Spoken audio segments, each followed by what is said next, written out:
Salut les filles, ici Laura. Bienvenue sur enformepourelle.com. Je donne des conseils pratiques sur l'entraînement pour avoir un poids santé et être bien dans votre peau. Donc aujourd'hui, je vous parle un petit peu plus de les parties de Noël. Je sais que ça s'en vient à grands pas. Je vais pas parler des fêtes tout de suite. Je vais peut-être en parler la semaine prochaine, mais je sais qu'en ce moment, vous commencez déjà à avoir des parties de Noël si c'est pas déjà fait, là, parce qu'il y en a beaucoup qui font ça plus tôt qu'à la normale. Mais c'est sûr qu'il y en a beaucoup, justement, qu'il y en a beaucoup, fait qu'il faut qu'ils commencent plus tôt. Fait que je pense vraiment que c'est important de vous en parler maintenant. Justement pour vous préparer en conséquence ou, tu sais, faire un petit peu de damage control si vous avez déjà fait vos parties de Noël. Je pense que les fêtes, c'est probablement un des moments les plus difficiles côté si vous voulez continuer à perdre du poids. Tout ce qui est social, comme j'ai toujours dit, c'est tout le temps entouré de alimentation. Puis c'est ça que je trouve très difficile. Surtout avec mes clients, pour qu'ils restent sur le droit chemin, je trouve ça difficile qu'ils restent sur le droit chemin pendant les fêtes. Tu sais, Noël, la grosse dinde, des fondus, des repas après repas. Après ça, on a le jour de l'an une semaine plus tard. Fait que, tu sais, oui, des fois, tu sais, l'Action de grâce, on va avoir des gros repas, mais après ça, on n'a rien, tu sais, fait qu'on peut un peu se remettre sur le droit chemin après. Mais là, on a Noël, ben en fait, on a les parties de Noël, après ça, on a Noël, puis après ça, on a le jour de l'an. Des fois, ils vont dans le sud en janvier, fait que l'hiver, c'est vraiment pas propice pour la perte de poids. Je généralise beaucoup, tu sais, c'est pas tout le monde qui va nécessairement prendre du poids pendant les fêtes. Mais en grande majorité du temps, les gens soit ils maintiennent leur poids ou ils prennent du poids pendant les fêtes.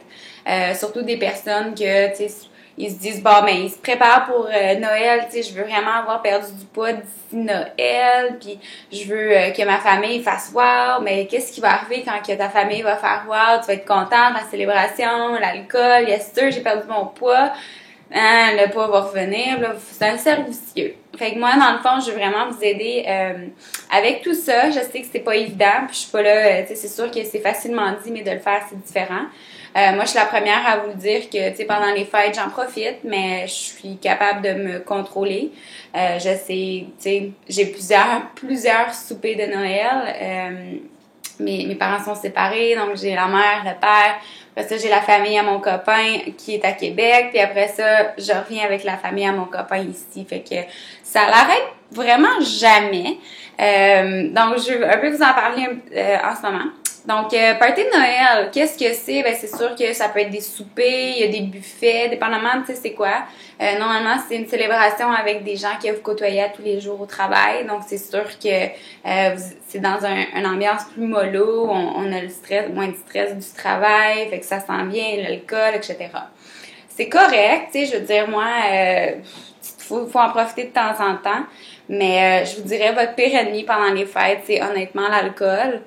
L'alcool, c'est ça qui va faire que non seulement de tout ce que vous allez manger avec l'alcool, ça va être digéré beaucoup plus lentement, mais c'est des calories vides. Ça sert à rien, ces calories-là. Fait que vous donnez des calories à votre corps que votre foie doit métaboliser avant votre nourriture. Fait que là, votre nourriture, elle se fait pas digérer aussi rapidement. Fait que qu'est-ce que ça fait? C'est que ça va faire stocker au niveau du gras.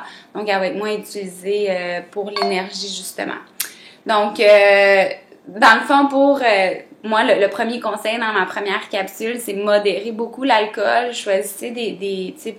Le vin rouge, ça peut être une belle option. Il y a des antioxydants, mais à un moment donné, une bouteille, 2 bouteilles de vin rouge, c'est pas si vous surpassez votre quantité d'antioxydants et évidemment d'alcool. Moi, je suis quelqu'un qui aime plus, je dirais, tu sais, rum and coke, donc, tu sais, quelque chose qui est un alcool fort, mais mélangé peut-être avec un jus de canneberge. Tu sais, du coke, normalement, je prends une diète, mais ça l'affecte quand même ton insuline, même si c'est diète.